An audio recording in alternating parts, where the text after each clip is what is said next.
Terus yang kedelapan, nah ini menurut aku juga sangat penting dan unik. Bukan diawali dengan bakat. Benar. Jadi nggak berpatok ya Teh sama apa yang udah ada. Jadi bukan bakat aku ini, berarti misi hidup aku pengen menjadi ini. Aku tuh jago matematika, berarti aku pengen menjadi seorang engineer misalnya, seorang insinyur yang handal. Itu di barat seperti itu ya, orang-orang sekuler. Misi hidup itu diawali dari bakat. Tapi kalau dalam Al-Quran, kalau dalam Islam, bakat itu yang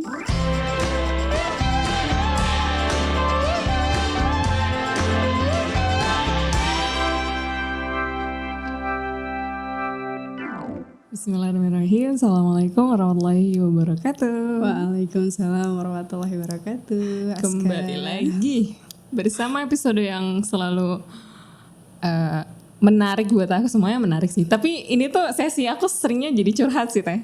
Ya sesi bincang isu. Kali ini kita masih bersama Teh Koon. Insyaallah hari ini mau bahas tentang sesuatu yang agak berat ya. Yaitu tentang kurikulum hidup. Kurikulum hidup Teh. Where do we start ya? Tentang why ya? Kenapa kita harus memiliki tujuan ya? Mungkin pas tentang kurikulum hidup. Kalau dilihat dari realitas sekarang, mungkin aku sendiri ya ngelihat kayaknya konsep kehidupan yang sering digunakan oleh standar orang tuh kurang lebih sama nggak sih Teh template-nya? Jadi kita selalu punya konsep ya udah hidup tuh kita sekolah, belajar, terus kerja, nikah, cari uang yang banyak, terus nanti meninggal, udah gitu aja. Padahal kayaknya mungkin nggak sesimpel itu ya Teh tentang kehidupan. Iya, betul. Jadi tadi kita ngobrol-ngobrol, kita mulai dari urgensi kenapa kita perlu membahas hal ini. Kenapa kita perlu ngebahas tentang gimana cara membangun kurikulum kehidupan kita masing-masing. Pertama, dari alasan kita menjalani kehidupan demi kehidupan, tahap demi tahap kehidupan. Kita tuh udah belum sih menemukan alasan besarnya? Kita tuh sudah belum sih menemukan big picture kehidupan kita, nanti kita kelak tuh mati bakal kayak gimana, kita masuk surga akan membawa amalan seperti apa? Itu yang perlu kita cari tahu.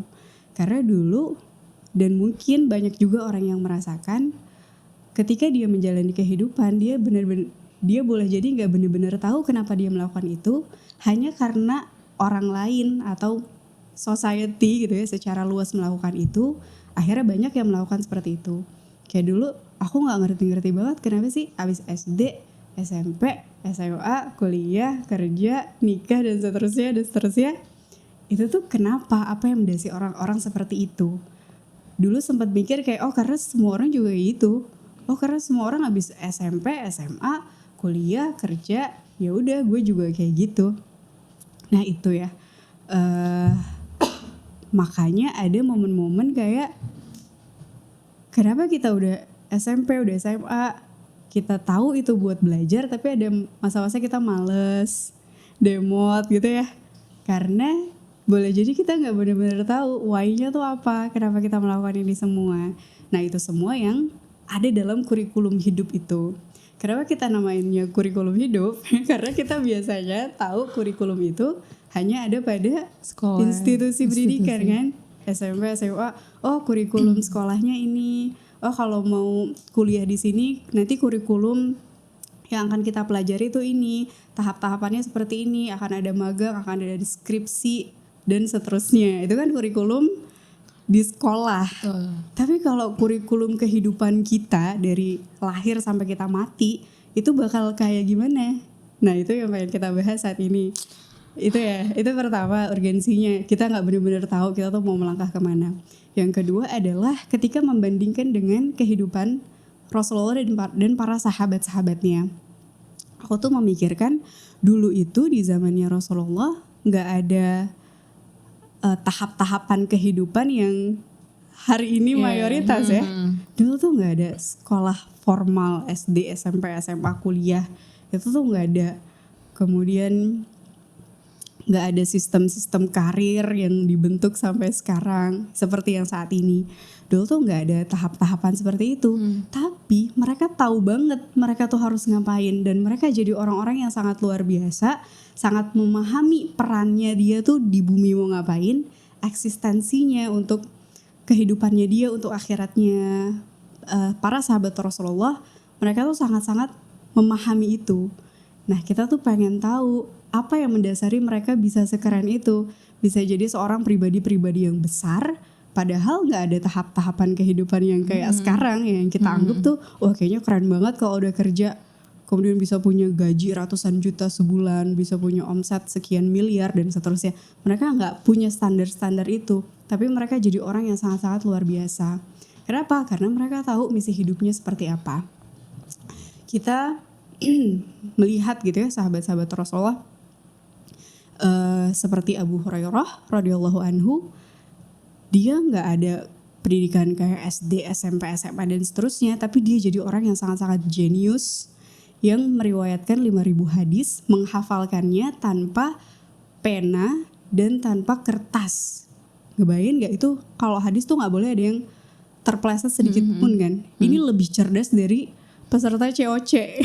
COC tuh masih COC ada kan yang dilihat kan. Mereka ngafalin itu juga menurut kita udah keren banget. Tapi kalau kita ngomongin Abu Hurairah, dia lebih cerdas dari itu, dan tentu saja atas pertolongan dari Allah ya. Tapi tetap usahanya untuk menghafal dan kecerdasannya tuh nggak tau lah IQ-nya berapa. Itu sangat-sangat pintar orang yang bisa meriwayatkan 5.000 hadis. Dia punya peran sehebat itu. Dia sudah menentukan perannya. Aku dilahirkan Allah ke dunia, aku pengen jadi seorang perawi hadis yang terbanyak, yang akan bisa bermanfaat untuk umat, yang sampai hari ini kita banyak belajar Islam dari hadis yang diriwayatkan oleh Abu Hurairah radhiyallahu anhu. Atau seorang cendekiawan besar juga seperti Aisyah binti Abu Bakar, dia juga punya peran hidup sebagai seorang cendekiawan muslimah yang perannya dia sangat vital. Salah satunya ya, dia menyambungkan ilmu dari Rasulullah kepada generasi selanjutnya, tabiin dan tabiat. Ya, ketika Rasulullah sudah wafat, para sahabat-sahabat Rasulullah lain juga sudah wafat, ilmu itu berganti atau berpindah ke generasi setelahnya, itu dari tangannya atau dari keilmuannya Aisyah radhiyallahu anha. Dia juga membangun sekolah, dia memberikan beasiswa kepada banyak orang untuk belajar. Itu kan keren banget gitu. Kalau sekarang tuh dia jadi founder yang luar biasa. Dan beliau juga perawi hadis ya, 2.200 lebih juga beliau hafalkan di dalam kepalanya. Ini orang-orang yang sangat cerdas dan tahu mereka mau kemana. Atau ketika kita melihat Ibunda Khadijah binti Khuwailid, dia juga punya peran hidup yang luar biasa. Dia punya misi, dia adalah orang yang membantu Rasulullah merintis dakwahnya. Ketika banyak orang yang mendustakan Rasulullah, ketika banyak yang menghujat, banyak yang mencaci, banyak yang memerangi, Khadijah radhiyallahu anha lah orang yang mendukung penuh dan sangat besar jasanya, sangat besar manfaatnya sampai hari ini. Atau kalau kita lihat Salahuddin Al-Ayyubi, dari kecil dia udah tahu dia misi hidupnya ingin menjadi seorang pembebas Palestina, yang itu juga dulu diperjuangkan sama gurunya, sama orang tuanya, pokoknya dari generasi ke generasi lah. Sama seperti Muhammad Al-Fatih, dari kecil pun dia juga sudah memahami bahwa misi hidupnya dia pengen jadi seorang yang dimention dalam hadisnya Rasulullah, menjadi pembebas Konstantinopel. Itu kan misi hidup yang besar banget, yang melampaui dirinya, yang melampaui masa hidupnya bahkan. Itu yang akhirnya mereka punya path hidupnya sendiri-sendiri, bisa membangun kurikulum hidupnya sendiri. Nah, kita tuh butuh proses untuk bisa tahu misi hidup kita tuh apa. And that is the question. The question is, sudahkah kita mengetahui misi hidup kita? Bagaimana dengan Aska? Waduh, Aska udah tahu kira-kira misi hidupnya apa?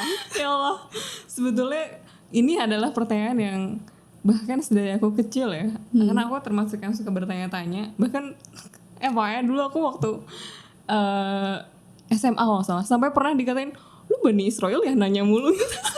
Tapi bercanda ya, cuma maksudnya kayak sering aku tuh suka banget nanya. Karena waktu SD juga yang paling sering ada di pikiran aku ketika guru menerangkan, terutama waktu itu aku suka banget pelajaran IPA, itu adalah habis ini aku harus nanya apa ya, yang pertanyaan yang kayak pertanyaan yang paling out of the box gitu ya. Dulu aku suka bertanya-tanya, tapi pada akhirnya aku juga sampai ke titik dimana ini aku hidup mau mau gini aja gitu. Soalnya waktu SMP aku ngerasa aku bingung, aku nih mau ke apa ya cita-citanya. Dari situ sih ketika ada yang nanya, Aska cita-citanya apa, aku ngerasa jawaban yang aku kasih itu nggak apa ya, cuma untuk menuntaskan jawaban aja gitu, nggak yang kayak aku pengen jadi ilmuwan yang kayak hati. Iya yang kayak punya planning besar gitu. Aku ngerasa kok kayak nggak nggak jelas gitu bayangan vision aku gitu. Dan tapi kalau mau menjawab apakah aku sudah punya misi hidup, sepertinya mungkin setengah-setengah kali ya. Kayak aku masih dalam perjalanan mencari.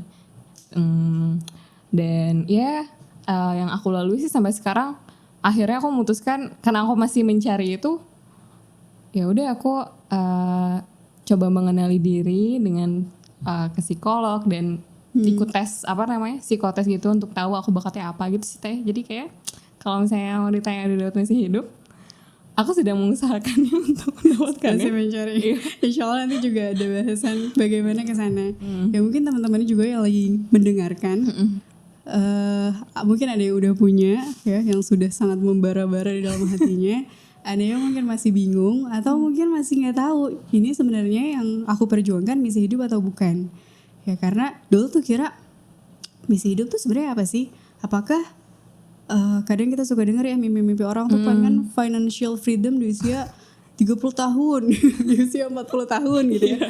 Itu tuh misi hidup atau bukan? Atau pengen punya perusahaan dengan omset sekian ratus miliar misalnya. Apakah yang seperti itu atau bukan? Nah itu insya Allah pengen kita bahas. Kemudian Al-Quran juga sebenarnya menuntun kita untuk memiliki misi hidup itu. Ya, kalau kita lihat di Quran surat Ali Imran ayat 191, Allah berfirman, A'udzubillahi minasyaitonirrajim, alladzina yadhkurunallaha qiyaman wa qu'udan wa 'ala junubihim wa yatafakkaruna fi khalqis samawati wal ardh.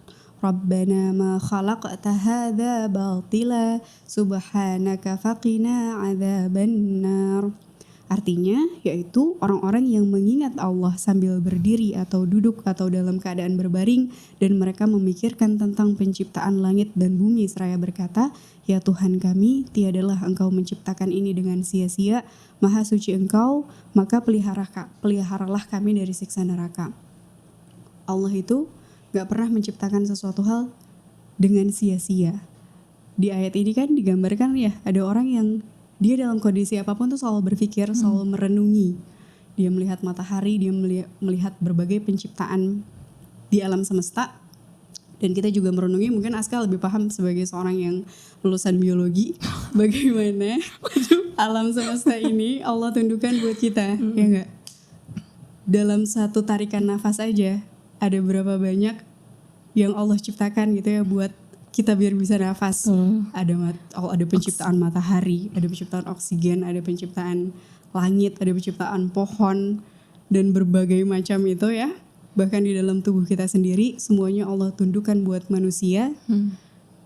Kalau seluruh alam semesta ini aja diciptakan tidak sia-sia, bagaimana manusianya yang merupakan penciptaan terbaik, yang merupakan khalifah fil ard, maka kehadiran kita itu gak mungkin sia-sia di muka bumi, gak mungkin.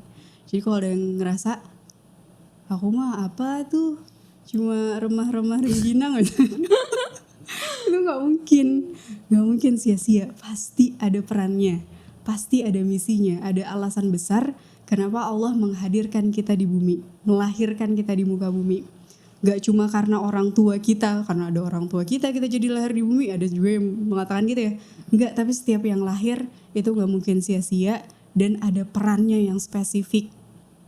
Tugas kita mencari tahu itu ya, dan tugas kita menghidupi kehidupan kita dengan amal-amal yang terbaik. Ya, jadi itu yang harus kita pegang erat-erat. Gak mungkin kita di dunia ini sia-sia. Gak mungkin cuma mati nggak cuma Minum dulu teh. Lahir. besar TK SD SMP dan seterusnya Terus ya. sesuai path kehidupan yang katanya orang-orang terus mati udah selesai, tidak meninggalkan apapun, tidak ada peran apapun di muka bumi, itu sesuatu hal yang mustahil. Kemudian yang kedua di Quran surat Al-Baqarah ayat 30 yang ketika Allah mengatakan kepada para malaikat, sesungguhnya aku menciptakan manusia untuk menjadi khalifah fil ard, menjadi para pemimpin di muka bumi, menjadi orang-orang yang akan bermanfaat, punya perannya juga sangat besar sebagai khalifah fil ard. Nah ini yang seharusnya membuat kita mencari tahu misi hidup tuh apa, misi hidup kita masing-masing itu apa. Gak boleh hanya berjalan seperti air mengalir begitu saja. Gak boleh hanya orang-orang melakukan ini, aku juga. Orang-orang kayak gini, udah gue ngikutin dan seterusnya. Tidak seperti itu Al-Quran menuntun kita. Itu dasarnya kenapa kita harus punya misi hidup. Gitu sekarang. Nah, karena aku juga ngerasa aku masih bimbang gitu ya tentang misi hidup ini. Kalau Tete pernah gak sih di fase kayak aku yang ini kemana ya gitu mau dibawa arah hidup ini dan spesifiknya. Karena kadang kalau misalnya mau dibilang misi hidup, aku ngerasa oke, aku beribadah, aku pingin terus menyebarkan kebaikan. Tapi kurasa perlu lebih spesifik gitu kan ya. Harus ke arah mana gitu. Kalau Teko kan how is your journey gitu dalam berjalan. Masya Allah. Ya. Sangat-sangat panjang kalau menurutku ya. Kayaknya tuh aku benar-benar baru menemukan misi hidup kayak oh ada sesuatu yang harus aku lakukan yang bukan hanya untuk diri sendiri. Itu tuh ketika ketemu sama Uncle Syaukat, aku udah pernah cerita ya. Ketika di akhir kuliah lah, itu akhir lagi skripsian lah, tingkat akhir, akhirnya menemukan sebuah alasan besar, sebuah makna yang sangat mendalam tentang oh ternyata hidup tuh nggak boleh cuma buat diri sendiri. Oh ternyata mimpi itu harus melampaui diri dan keluarga. Ketika ketemu Uncle Syaukat dan kemudian dia mengatakan aku harusnya nggak di sini, aku harusnya ada di Palestina sedang berjuang, sedang berjihad bersama para pejuang lainnya di sana. Sedangkan dia seorang yang udah tua, umurnya 83 tahun waktu itu, sudah sangat-sangat tua renta, tapi aku bisa ngelihat dia tuh masih punya semangat yang sangat-sangat membara. Matanya itu katarak, tapi harapan perjuangannya tuh besar banget di jendela mata itu. Nah itu yang dari dulu tidak aku temukan dalam kehidupanku. Yang aku pikirkan cuma ya udah gimana caranya biar gue bisa sukses, bisa punya bisnis yang keuntungannya besar, kemudian bisa hidup dari situ, beli rumah dan seterusnya ya, seperti ya semua orang pasti pengen punya hal-hal yang seperti itu ya. Tapi ternyata bukan cuma itu tujuan dari hidup kita di dunia tuh, nggak sekerdil itu. Tapi ada misi hidup yang lebih besar tadi. Nah dari situ sih ada sebuah experience aku ngelihat, oh hidup tuh tidak berputar di sekitarku ternyata. Dunia tuh tidak berputar di sekeliling kita, tapi kitalah yang harus berputar pada sumber-sumber kebaikan, pada sumber-sumber keberkahan, pada perjuangan itu. Kita yang harus ikut ke sana, bukan dunia yang mengelilingi kita. Itu kerdil banget ketika kita berpikirnya hanya sampai sana. Kedua, ketika ikut konferensi internasional Al-Aqsa, di situ aku melihat orang-orang dari berbagai penjuru dunia dengan kapasitas mereka yang besar, mostly dokter, mostly PhD, dengan gamisnya, dengan janggutnya, dengan pecinya, dengan jasnya, dengan berbagai warna kulitnya. Kalau kita ketemu, kita kenalan gitu ya, kebanyakan dokter, paling kecil tuh kayak master lah, S2. Ketika beliau, brother-brother itu nanya aku, mereka menganggapnya udah S2 ya. Masya Allah. Waktu itu aku masih skripsian dan sangat-sangat malu. Karena menurut mereka itu sesuatu hal yang basic banget. Dan aku ngeliat, oh ternyata pendidikan yang tinggi itu bukan buat memperkaya diri sendiri, tapi itu jadi bekal mereka memperjuangkan Palestina. Aku ngeliat dari berbagai penjuru dunia, orang-orang dengan kapasitasnya yang besar berjuangnya buat apa? Buat Palestina. Gimana caranya bisa ngegerakin sebanyak orang untuk peduli sama Palestina, gimana caranya bisa kirim bantuan ke Gaza. Di situ aku juga melihat ternyata orang-orang itu bergerak pada misi-misi yang besar yang nggak hanya untuk dirinya sendiri.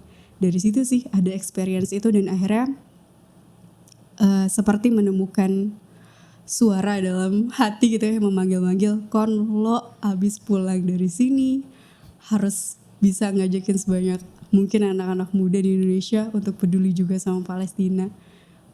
Kau harus bergerak, setelah ini ada panggilan itu di dalam hati. Kalau menurutku sih itu ya, kayak ada experience yang seperti itu. Masya Allah.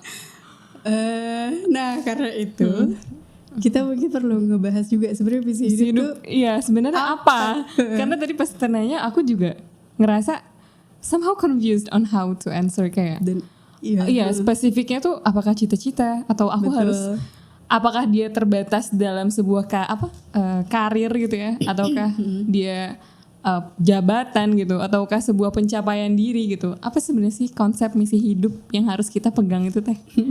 Ya bismillah. Kita akan bahas ciri-cirinya sumbernya dari Ustadz Haris Santosa. Gak tau nih teman-teman udah pada kenal atau mungkin ada juga yang udah punya bukunya ya. Tapi ketika kita mengangkat bahasan ini ya, kita juga belajar apa sih sebenarnya misi hidup tuh karakteristik seperti apa. Dan akhirnya insya Allah ya, beliau sudah almarhum, semoga pahala jariah mengalir untuk beliau.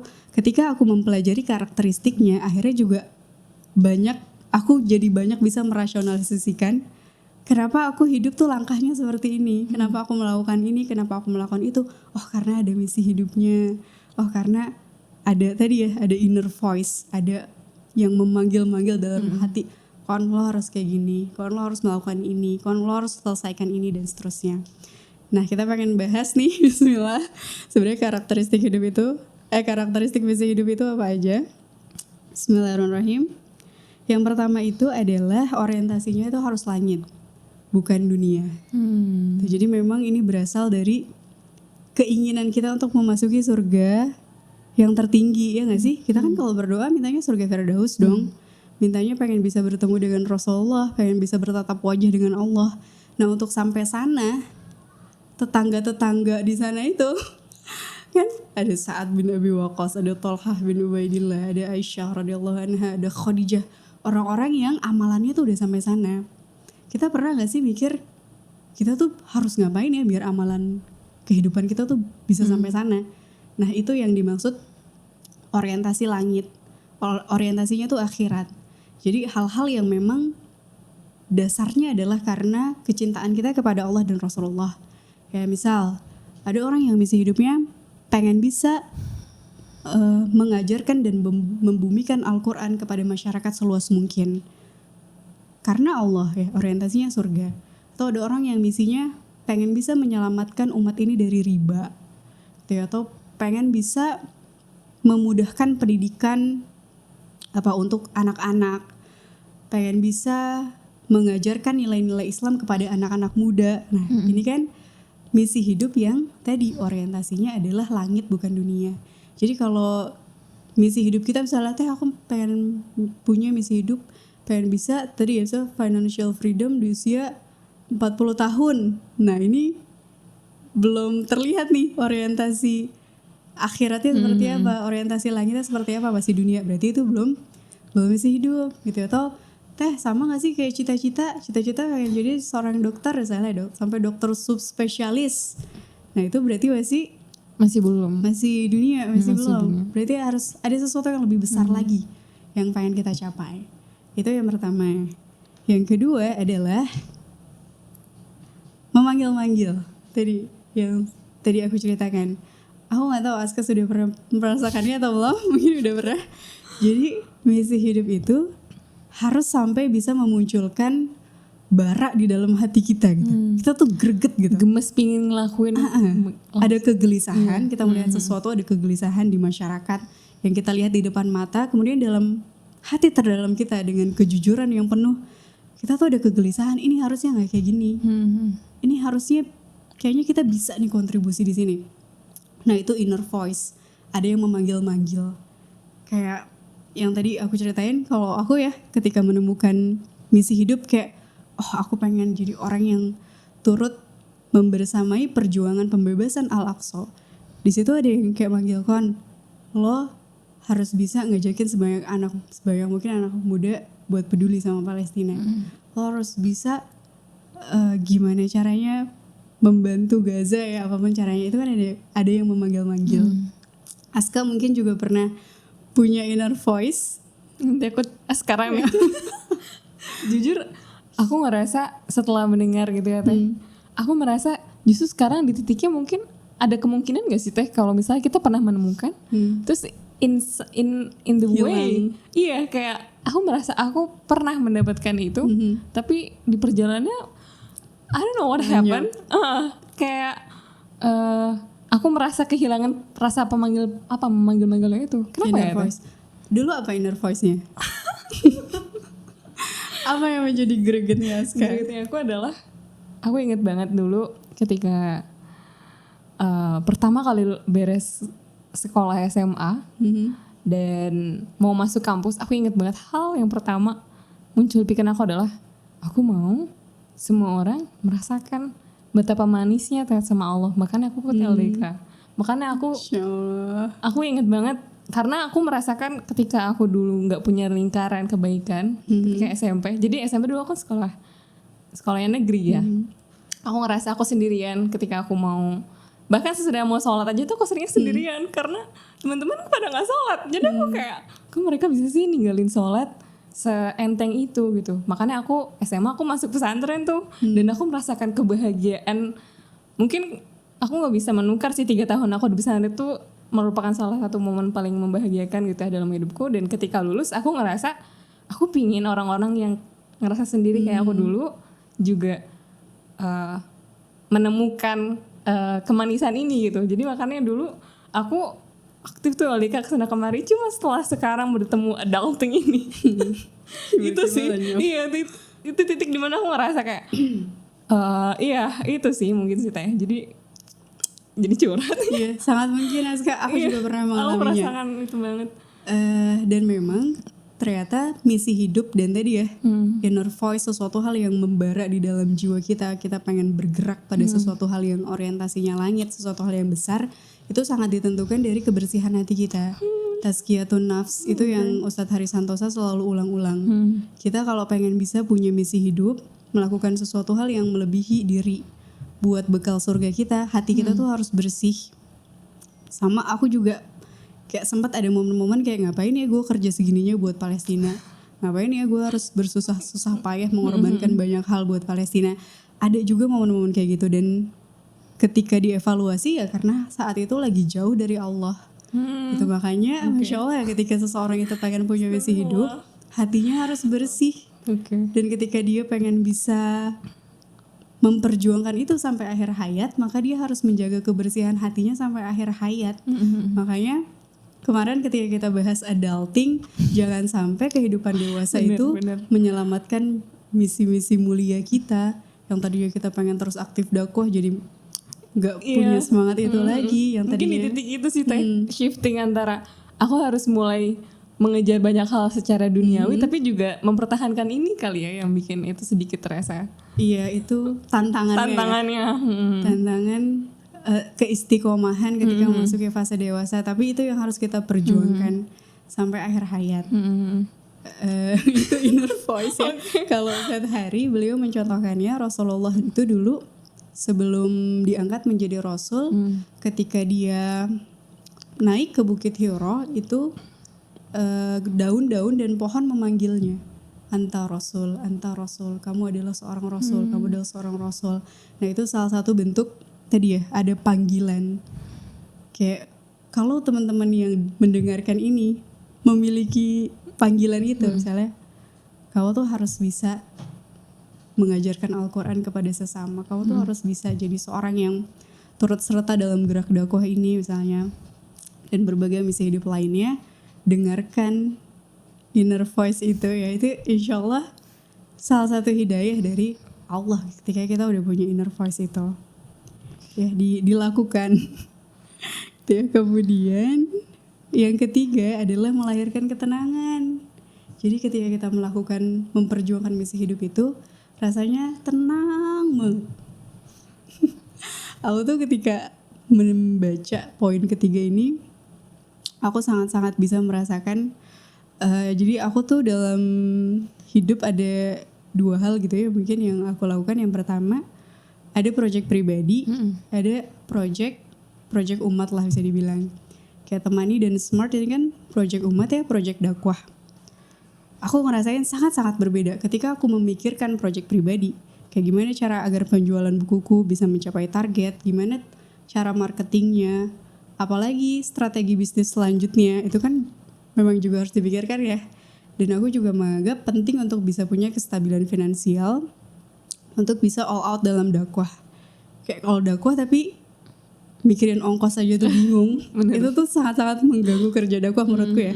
Jadi kalau menurutku ini harus dua-duanya jalan. Tapi aku ngerasain beda banget ketenangannya. Mau nangis. Aku ngerasa ya, misalnya ketika dalam kerja-kerja kepalestinaan, itu hal-hal yang kalau dalam logika sangat-sangat berat untukku saat ini. Walaupun mungkin manja juga sih ya. Kayak perjalanannya jauh. Jadi itu harus bawa 2 anak, ya 1 toddler, ya 1 masih bayi. Dengan berbagai masalahnya, mereka masih berjuang untuk sembuh dari TB. Yang satu juga ada masalah tentang pertumbuhannya. Ini masih banyak lah masalahnya. Tapi ketika bergerak di sini, ada ketenangan itu. Tenang banget dan merasa tidak kehilangan bara yang dulu. Yang dulu banget di 2016 tuh pernah begitu berapi-api. Oh ya ini, oh masih di sini nih. Dibandingkan ketika ya udah ngurusin project pribadi, ya udah sekedarnya aja nggak sampai ke dalam hati. Itu jadi harus memunculkan ketenangan. Jadi kalau hari ini ada yang merasa sedang mengejar misi hidup tapi kayaknya nggak tenang, tapi kayaknya hampa gitu ya, galau, mungkin itu bukan misi hidup yang orientasinya langit. Gitu ya. Kemudian yang keempat adalah bermanfaat dan menebar kasih sayang. Misi hidup adalah sesuatu hal yang manfaatnya sangat-sangat besar dan sangat-sangat luas. Makanya Masya Allah banget ya, perannya manusia kan khalifah fil art. Art yang digunakan tuh dunia gitu. Bukan cuma lingkup-lingkup yang bukan kecil. Hanya bumi doang, tapi ya bukan hanya area kita doang gitu, tapi seluruh. Jadi misalnya kerja di perusahaan itu juga ada manfaatnya, itu juga membantu banyak orang, tapi misi hidup harus lebih besar dari itu. Manfaatnya harus lebih luas dari itu. Misalnya tadi orang yang pengen bisa membumikan Al-Quran, coba bayangkan ada berapa ribu orang yang akhirnya bisa memahami Al-Quran ya. Misalnya kita kasih contoh Nauman Ali Khan ya, sebagai seorang yang peran mengajarkan Al-Qurannya tuh udah sangat luas. Kita bisa ngelihat ya, ada berapa juta orang yang hari ini bisa memahami ayat-ayat Al-Quran dari pembahasannya, dari channel YouTube-nya, dari channel Telegram, Instagram, dan banyak lagi ya, atau dari seminar-seminarnya. Dia juga mendirikan bahasa Arab ya, kursus bahasa Arab ya, pokoknya memfasilitasi orang-orang untuk bisa memahami Al-Quran. Manfaatnya tuh harus bisa seluas itu gitu ya. Atau ketika kita ngomongin kerja-kerja kepalestinaan, kita mungkin kerja-kerjanya tuh receh gitu ya di sini. Kita bikin proposal aja gak kelar-kelar. Astagfirullahaladzim. Kita kerjanya receh di sini, tapi karena itu misi dan kerja yang jama'i yang besar, manfaatnya tuh sangat besar gitu ya. Ada berapa ratus ribu orang-orang Gaza, orang-orang di Palestina yang menerima manfaatnya, bukan dari kerja kita seorang ya, tapi tadi dari kerja bareng. Makanya bukan dunia yang berputar di sekeliling kita, bagaimana kita bisa kontribusi di situ. Kita kontribusinya kecil tapi dampaknya besar karena yang bergerak banyak orang gitu. Manfaat dan kasih sayangnya tersebar dengan sangat luas. Kemudian yang kelima adalah spesifik pada suatu bidang. Jadi jelas. Jadi nggak boleh misalnya misi hidup itu aku pengen bermanfaat untuk sesama. Nah itu masih abstrak tuh. Bermanfaatnya apa nih? Iya bro, bermanfaatnya apa, bidangnya apa, siapa yang pengen dikasih manfaat, dengan cara apa? Dengan cara apa? Nah itu harus jelas misi hidupnya. Atau misi hidupnya aku pengen bisa masuk surga. Itu juga belum. Semuanya juga pintunya banyak ya teh. Iya, semuanya juga pengen masuk surga. Semuanya. Ada banyak pintunya, kita pengen masuk pintu yang mana, jalannya seperti apa. Jadi harus spesifik. Misalnya kalau aku pengen jadi seorang yang turut dalam pergerakan pembebasan Masjid Al-Aqsa gitu ya. Itu jelas tuh misalnya. Oh, manfaatnya dalam pembebasan Palestina, pembebasan Masjid Al-Aqsa, orang-orang yang mau ditolongnya jelas. Ya walaupun sebenarnya sedang menolong diri sendiri ya.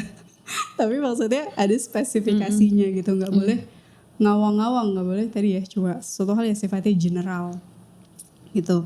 Kemudian yang keenam adalah sesuatu yang mulia dan tidak bisa dibeli, nggak bisa tergantikan. Jadi misi hidup berbeda dengan kerja. Misalnya nih, aku kerja di Smart, terus ada orang yang bilang, "Gon, lo kerja di Smart, gue kasih 200 miliar." Mau nggak berhenti? Kalau misi hidupnya benar-benar jujur pembebasan Masjid Al-Aqsa, dia nggak akan mau dikasih apapun juga nggak akan. Atau misalnya dia nggak akan berbelok gitu pada yang lain, tidak akan berbelok pada dunia. Tapi misalnya ini ada orang yang dia berdakwah menyebarkan Al-Quran, ada juga yang menawarkan, lo gue kasih 200 miliar tapi nggak boleh berdakwah lagi ya. Itu tuh kalau orang yang benar-benar misinya adalah untuk membumikan Al-Quran, dia nggak akan terima 200 miliar itu, karena menurut dia itu hal yang sangat receh dibandingkan misinya untuk bisa membumikan Al-Quran. Nah itu jadi sesuatu hal yang sangat-sangat mulia dan gak bisa tergantikan. Kalau hari ini misalnya kita melakukan kerja gitu, kerja di mana atau melakukan volunteering di mana, sesuatu hal yang mulia, masya Allah, tabarakallah, tapi itu masih bisa dihentikan. Lo nggak usah dakwah lagi deh, misalnya di tempat ini udah gue jamin hidupnya gitu. Nah itu berarti bukan misi hidup, itu ya udah kerja aja sebagai kerja pada umumnya aja, yang dibayar, yang bekerja karena digaji, karena uang. Dan itu akan sangat berbeda ya. Niatnya di mata Allah itu akan sangat berbeda. Walaupun dua-duanya hal yang baik dan hal yang mulia. Tapi ketika misi hidup dia gak bisa tergantikan. Sama seperti para pejuang di Gaza, para pejuang di Palestina. Salah satu cara penjajah menghentikan mereka itu dengan uang. Kayak ditawari, kamu boleh keluar dari Gaza, hidup di mana terserah, dikasih rumah, dikasih uang sekian ratus miliar, atau dikasih jabatan di perusahaan mana, tapi berhenti memperjuangkan Palestina. Ya, para pemimpinnya banyak yang mendapatkan tawaran-tawaran seperti itu. Tapi kalau yang misi hidupnya benar-benar untuk pembebasan Al-Aqsa, dia nggak akan mau. Tuh, makanya biasa setelah tawaran dunia nggak mempan, tawaran yang menyakitkan gitu ya, apakah penjara atau penyiksaan atau keluarganya dibunuh dan sebagainya, itu karena mereka memegang misi-misi mulia itu. Nah sama seperti misi hidup, itu ciri-ciri yang ke-6 ya. Kemudian yang ke-7 adalah abadi, tidak mengenal kata pensiun. Tidak ada nyiapin uang buat ini ya, nanti berhenti aja ngerjain pekerjaannya. Jadi kalau punya misi hidup, aku pengen bisa financial freedom di usia 40 tahun. Berarti itu bukan misi hidup, karena masih ada pensiunnya. Gitu. Itu kalau misi hidup itu, aku pengen bisa berkarir sampai misalnya top level manajemen dengan gaji ratusan juta per bulan, masih ada pensiunnya kan? Masih ada berhenti di situ. Masih ada berhentinya. Berarti itu bukan misi hidup, tapi misi hidup itu adalah sesuatu yang abadi, gak hanya sepanjang hayat kita, tapi mungkin lintas generasi. Bisa diturunkan juga ya? Bisa diturunkan, karena sesuatu hal yang sangat sangat besar dan tidak cukup hanya dengan diri kita sendiri yang melakukannya. Tadi ya misalnya contohnya, misalnya adalah pembebasan Masjid Al-Aqsa. Bayangkan sudah berapa generasi yang memperjuangkan itu. Ya dari generasinya, kalau kita misalnya dari generasinya 19 berapa sih? Yang ketika runtuh 1917 lah ya. Oh iya. Ketika Balfour penjajahan Palestina terjadi, itu kan udah ada berapa generasi sampai sekarang, dan kita nggak pernah tahu terbebasnya tuh di siapa gitu, di generasi yang mana. Itu yang diwariskan secara terus menerus. Sama juga misalnya ada orang yang misi dakwahnya adalah jadi untuk bisa berdakwah seperti Aska, ada inner voice, pengen bisa mengajak sebanyak orang merasakan lezatnya iman. Kita nggak pernah tahu itu selesainya kapan. misinya, kita kan membawa misinya Rasulullah ya, para sahabatnya dalam mewariskan Al-Quran. Kita nggak tahu tuh selesainya kapan, tapi kita pengen bisa memperjuangkan itu. Nah itu misi hidup ya. Jadi emang sesuatu hal yang sangat-sangat besar. Mulia dan besar dan irreplaceable, nggak bisa digantikan. Dan menurutku hidayah Allah juga, kayak benar-benar pertolongan Allah aja gitu, kita bisa jadi seorang yang bisa berpikir sebesar itu. Kalau nggak ada pertolongan Allah mungkin ya udah kita cuma memikirkan diri sendiri, bisa hidup, bisa punya uang, bisa kenyamanan dan seterusnya. Terus yang ke-8, nah ini menurut aku juga sangat penting dan unik. Bukan diawali dengan bakat. Benar. Jadi nggak berpatok ya Teh sama apa yang udah ada pada. Jadi bukan bakat aku ini, berarti misi hidup aku pengen menjadi ini. Aku tuh jago matematika, berarti aku pengen menjadi seorang engineer misalnya, seorang insinyur yang handal. Itu di barat seperti itu ya, orang-orang sekuler, misi hidup itu diawali dari bakat. Tapi kalau dalam Al-Quran, kalau dalam Islam, bakat itu yang menuntun, misi hidup itu yang menuntun bakatnya. Jadi misi hidup kita apa, kemudian baru kita pikirkan, kita butuh mengembangkan bakat apa saja agar bisa mendukung misi hidup kita ini, agar kita bisa mewujudkan apa yang kita impikan. Gitu. Ini menurutku yang akhirnya membuat orang bisa punya kurikulum hidup. Karena tadi ya, pertama dia udah tahu big picture-nya, baru dia akhirnya bisa punya plan-plan hidupnya sendiri. Misalnya ya, ketika aku pengen jadi seorang yang turut dalam perjuangan pembebasan Masjid Al-Aqsa, maka aku akan berpikir, berarti aku harus jadi pribadi yang seperti apa nih? Misalnya, seorang pembebas Al-Aqsa adalah orang yang harus sangat-sangat dekat dengan Al-Quran. Berarti aku harus punya sesi khusus nih, Al-Quran gak boleh ditinggalin, harus bisa menghafalkan Al-Quran, memahami Al-Quran. Itu udah satu tuh kurikulum yang sangat berat. Yang kedua adalah, gerak atau kerja pembebasan Al-Aqsa membutuhkan orang yang punya kemampuan berbahasa. At least bahasa Arab, karena ketika konferensi internasional Al-Aqsa aku sangat-sangat sedih gitu nggak bisa bahasa Arab, karena semuanya pakai bahasa Arab. Penyampaiannya mostly bahasa Arab dan bahasa Inggris. Karena kerja kepalestinaan kita akan terhubung dengan banyak negara dan itu butuh kemampuan bahasa Inggris. Makanya Aska juga sangat digunakan kan ya kemampuan berbahasa Inggrisnya ketika harus menerjemahkan Brother dari Gaza ya, seorang jurnalis kita butuh kemampuan itu. Berarti gue harus bisa nih punya kemampuan 2 bahasa ini minimal. Kemudian perlu kemampuan public speaking karena harus menyampaikan kepada orang-orang, mengajak orang-orang belajar public speaking. Harus punya jejaring internasional kalau kita pengen bisa meluaskan sayap ini. Berarti cari tuh jejaring internasionalnya dari mana? Apakah dari conference, apakah dari pendidikan, apakah dari apa dan seterusnya. Nah, hal-hal itu yang akhirnya kita jadi bisa menyusun kurikulum hidup kita sendiri karena kita tahu big picture-nya mau kemana. Termasuk dengan kehidupan yang lainnya. Gak hanya skill, misalnya pernikahan. Pernikahan itu kan kalau di proposal ada visi dan misi, ya gak? Oh iya betul. Nah itu tuh bukan cuma bukan formalitas doang. Gue visi hidupnya apa ya? Ini kali tapi itu bagian dari lo kalau misi hidupnya pengen jadi seorang pembebas Masjid Al-Aqsa, pengen bangun keluarga yang kayak gimana, betul. Suaminya karakteristiknya yang kayak gimana, nanti pendidikan anak-anaknya akan seperti apa, terus ngikutin. Gitu, makanya orang yang udah punya misi hidup dia nggak akan ngangengong lagi hidupnya. Gue ngapain ya, gue harus apa nih habis ini, udah selesai kuliah terus mau ngapain ya. Nah itu kan banyak kebingungan.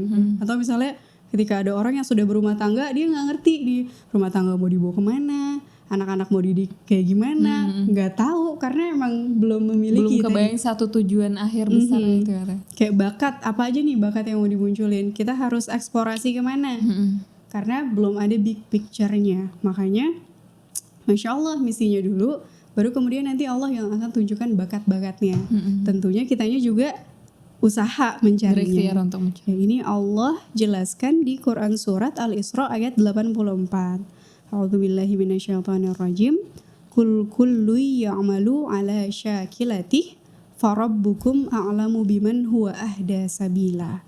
Katakanlah, tiap-tiap orang berbuat menurut keadaannya masing-masing, maka Tuhanmu lebih mengetahui siapa yang lebih benar jalannya. Ada 2 kata di sini, ada syakilah, ada sabila. Ada syakilah, ada sabila. Syakilah itu tadi yang diartikan bakat. Tiap orang tuh punya bakatnya masing-masing, ada given nih dari Allah. Tapi ada sabilanya, ada jalannya juga. Gitu, sabila ini tadi jalan-jalan Allah yang akan menunjukkannya ketika kita sudah tahu misi hidupnya. Gitu. Jadi tadi yang di awal bahasan ya, ketika aku ketemu sama orang-orang di konferensi internasional Al-Aqsa itu, dan aku ngelihat PhD mereka tuh bukan akhir tujuan hidup mereka. Itu adalah salah satu langkah mereka untuk. Iya, justru itu baru awalan modal mereka untuk jadi seorang yang turut dalam perjuangan pembebasan Palestina gitu. Jadi mimpi tuh nggak boleh cuma PhD, karir ini, bisnis ini dan seterusnya tuh enggak ya. Atau kayak aku ngelihat, jadi salah satu acara di konferensi Al-Aqsa itu ada malam untuk orang-orang tuh berdonasi. Waktu itu ada yang berdonasi sampai $1 juta. $1 juta tuh berapa? Kali 16 ya. Sekitar belasan miliar lah pokoknya ya. Dan itu dana pribadi, dari kantong pribadi. Jadi aku ngeliat, wah ternyata orang yang sudah crazy rich pun dia masih punya tujuan itu gitu. Mau dia ingin menjadi kaya untuk bisa memberikan, untuk jadi seorang pembebas Masjid Al-Aqsa. Jadi bakat-bakat kita, karir kita, kemudian upaya kita mencari uang, upaya kita meningkatkan kompetensi, punya ilmu, menikah, punya anak, tujuannya semuanya ke misi hidup kita. Tujuannya semuanya orientasi langit. Jadi nggak selesai, orang kalau udah financial freedom tuh nggak selesai.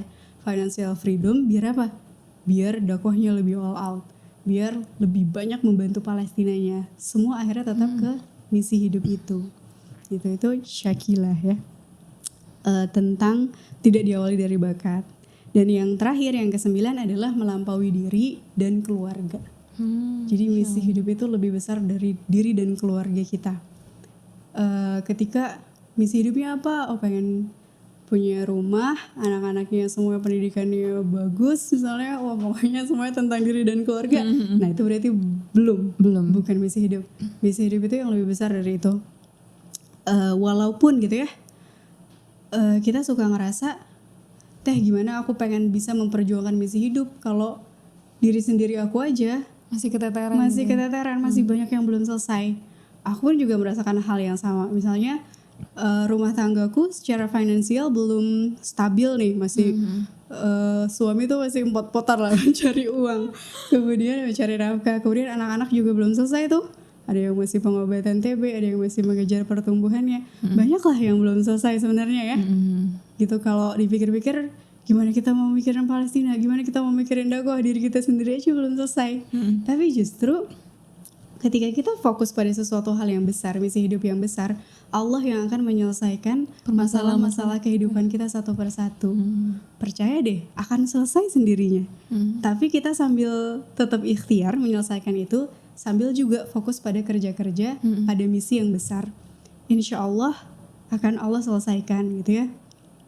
Jadi jangan sampai ada pemikiran, aku mau dakwah tapi aku stabil dulu deh finansialnya, aku berhenti dulu nih dakwahnya, aku fokus dulu di kerjaan. Nah, jangan seperti itu ya. Karena pertama kita nggak pernah tahu tuh ketika kita udah kita keluar, kita bisa balik lagi atau enggak. Ketika kita udah fokus sama diri sendiri, ya apakah kita masih bisa kembali pada misi hidup kita. Karena tadi ya bisa lenyap tuh misi hidup, inner voice tuh bisa hilang gitu. Jadi itu yang harus dipahami. Dan dengan memiliki misi hidup, akan banyak hal-hal, masalah-masalah yang bisa diminimalisasi. Misalnya dalam hal rumah tangga nih, ketika seseorang, dua suami dan istri ini memiliki misi hidup yang besar, dia nggak akan bertengkar untuk hal-hal yang receh. Jadi dia nggak akan marah-marah sama masakannya keasinan atau anduk basah di atas tempat tidur, hal yang seperti itu ya. Atau misalnya ada perselingkuhan, ada hal yang seperti itu. Kenapa? Karena misi hidupnya sesuatu hal yang besar. Itu yang akan menjaga lebih stabil gitu ya. Dan orang yang punya misi hidup, dia aspek why-nya juga akan lebih besar, sehingga dia lebih resilience dalam menghadapi masalah-masalah hidupnya. Ya benar bahwa masalah hidup kita tuh belum selesai, tapi karena kita punya fokus yang lebih besar mimpinya, kita akan menganggap ini masalahnya kecil. Ya, oke, ini memang belum selesai, sambil diikhtiarkan, insya Allah nanti selesai. Itu melebihi diri dan keluarga. Nah, itu 9 ciri-ciri misi hidup yang semoga bisa membantu kita nih. Tadi ya menjawab pertanyaan ini misi hidup atau bukan ya? Ini sekedar ambisi pribadi, ambisi dunia, atau memang yang sudah orientasinya akhirat. Tuh. Insya Allah. Tadi aku sedikit terharu. Berat ya? Iya. Tapi menurut ini sesuatu hal yang sangat penting. Aku juga, aku merasa ini kayak bukan sekedar bincang isu sih kali ini. Bener-bener refleksi diri banget, dan apalagi yang terkait inner voice itu, aku merasa next deh. Dan buat ini tuh teh terkait karakteristik, kita udah kenal sekarang karakteristiknya. Berarti kalau misalnya tujuan hidup aku sekarang belum seperti ini, mungkin ada yang perlu kita perbaiki gitu ya dari itu. Ataupun ada yang bahkan malah kayak aku belum ada deh samsak gitu tahu ya. Gitu. Gimana memulainya teh perjalanan menemukan misi hidup ini? Where should we start gitu? Oke, ini juga disampaikan oleh Ustadz Hari ya. Jadi sebenarnya cuma nyampein doang.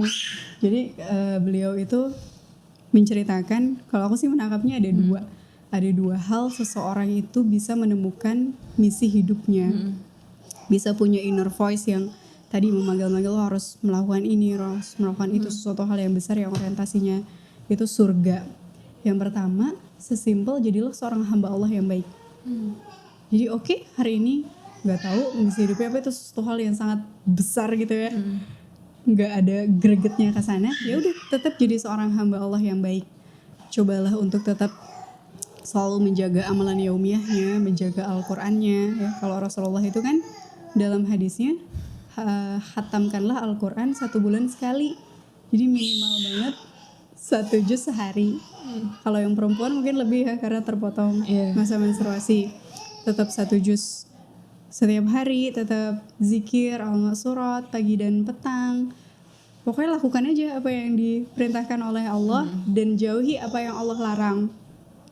Allah larang menjauhi zina, kita menjauhi zina. Allah larang untuk berbuat maksiat, kita lakukan.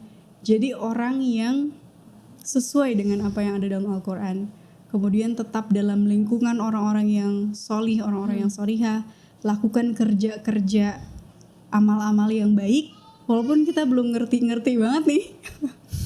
Sama aku tuh dulu ketika menemukan inner voice itu, aku dalam keadaan belum ngerti ini tuh apa gitu. Kenapa kita harus berjuang buat Palestina? Padahal gue aja belum beres skripsinya. Di Indonesia juga banyak masalah. Kenapa harus ribet-ribet kayak gini tuh? Masih nggak ngerti. Cuma yaudah, diminta sama Teh Imun untuk bantu melakukan liputan mendalam. Dan aku punya basic itu jurnalistik. Yaudah aku ikut. Udah gitu doang. Dan Teh Imun juga waktu itu adalah pembimbing skripsiku. Skripsiku juga tentang Palestina. Oke, ini akan bisa membantu skripsiku. Udah cuma sampai situ doang. Terus mencoba di masa itu ya, mencoba tetap jadi seorang yang tetap aktif dalam dakwah ya, teman-temannya soleh-solihah. Di situ kan ada amalan yaumiyah ya, nah itu juga tetap dijaga.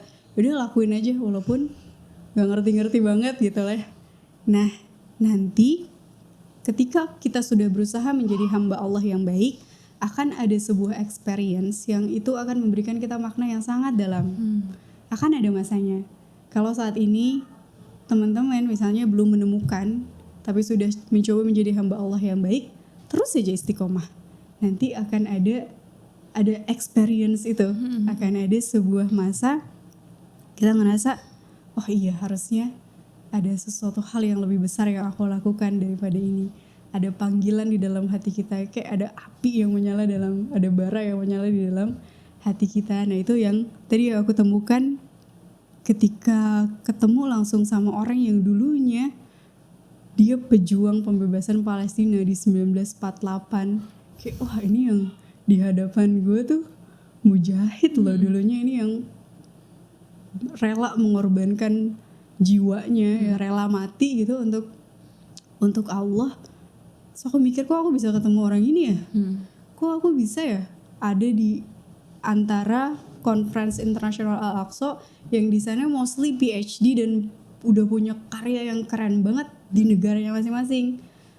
Sedangkan aku bukan siapa-siapa gitu loh, kayak bener-bener belum lulus skripsi, masih gak jelas.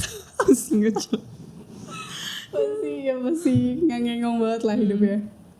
Kayak aku sangat berpikir, kok aku bisa di sini, kok aku bisa punya kesempatan semewah ini.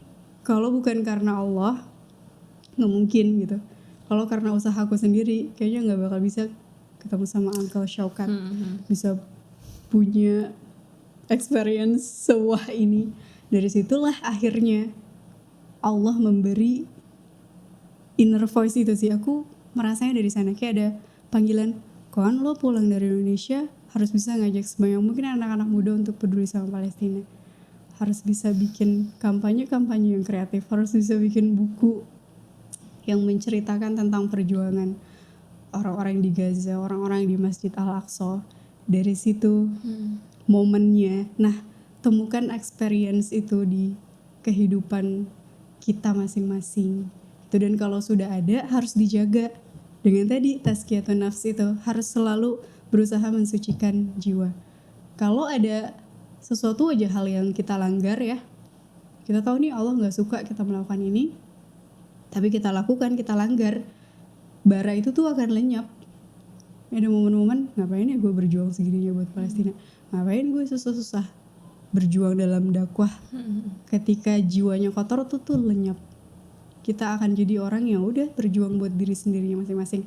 Makanya harus terus dijaga dengan selalu mensucikan jiwa. Itu yang pertama ya, tetap menjadi hamba Allah yang baik. Yang kedua adalah ada juga orang-orang yang menemukan misi hidupnya dari keterpurukan yang sangat-sangat dalam gitu ya. Ada yang Allah uji, hancurnya tuh benar-benar hancur gitu. Misalnya ada seorang yang terlilit hutang riba sampai puluhan miliar gitu. Dia terpuruk sampai akhirnya menyadari, oh ya Allah, ini karena dia melanggar perintah Allah, dia riba, dia apa dan seterusnya. Kemudian dia mencoba bangkit, menemukan experience itu, dia ternyata bisa bangkit menghadapi masalahnya. Kemudian ada panggilan jiwa. Oh, aku juga harus mengedukasi sebanyak mungkin orang agar menjauhi riba. Karena dia udah tahu pahit-pahitnya dan segala macam. Atau misalnya ada orang yang terpuruk banget dalam, coba ada seorang pendakwah Dennis Lim. Iya, ada Ustaz Dennis Lim. Ustaz Dennis Lim kan beliau juga punya masa lalu yang sangat-sangat kelam gitu ya. Ini judul bertemu dengan alkohol, perempuan dan sebagainya, berbagai kemaksiatan. Dia kemudian sampai ada titik, apa gue bakal menua dengan seluruh kemaksiatan ini, itu dia ada di titik itu tuh. Sampai akhirnya dia berubah, hijrah, sempat merasakan miskin semiskin-miskinnya, sampai kemudian bangkit lagi dan dia pengen bisa mengedukasi sebanyak mungkin orang agar nggak terjerumus ke dunia itu.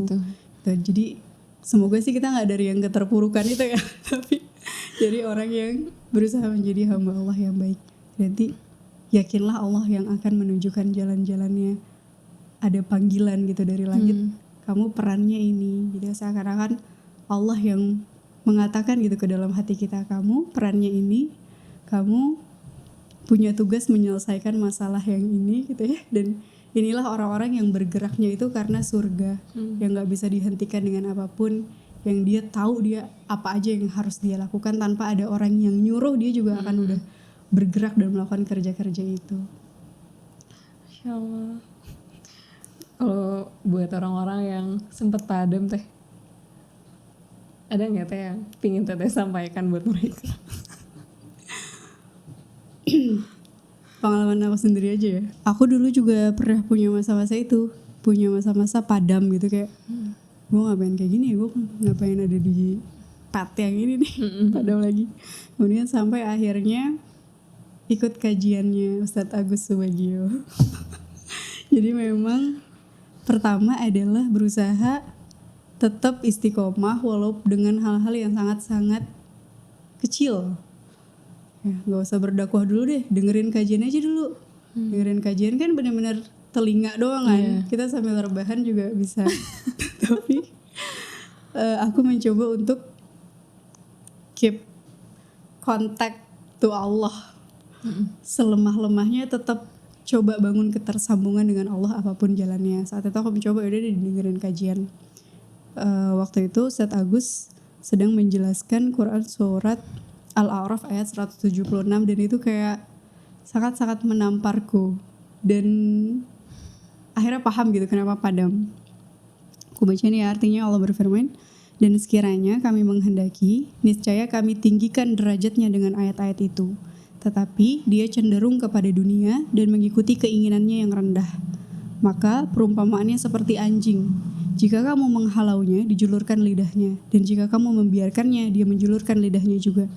Demikianlah perumpamaan orang-orang yang mendustakan ayat-ayat kami. Maka ceritakanlah kisah-kisah itu agar mereka berpikir.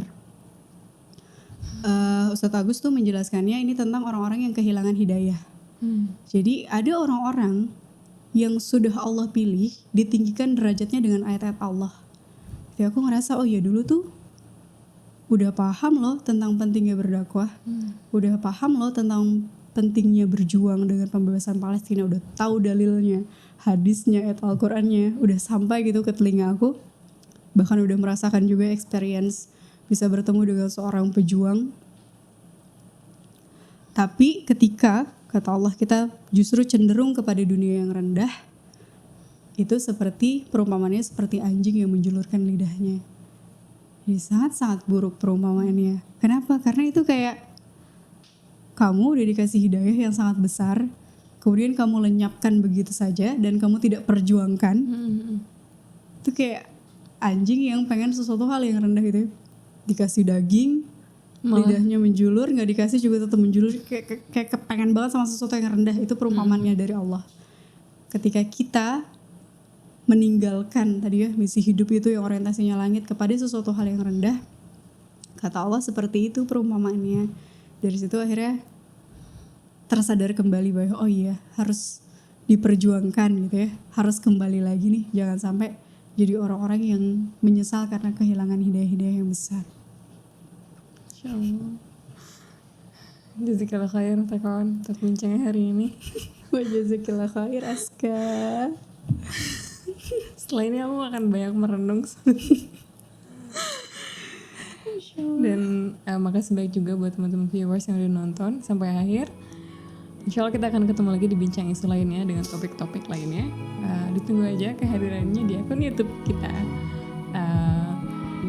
Sekian kali ya. Assalamualaikum warahmatullahi wabarakatuh. Waalaikumsalam.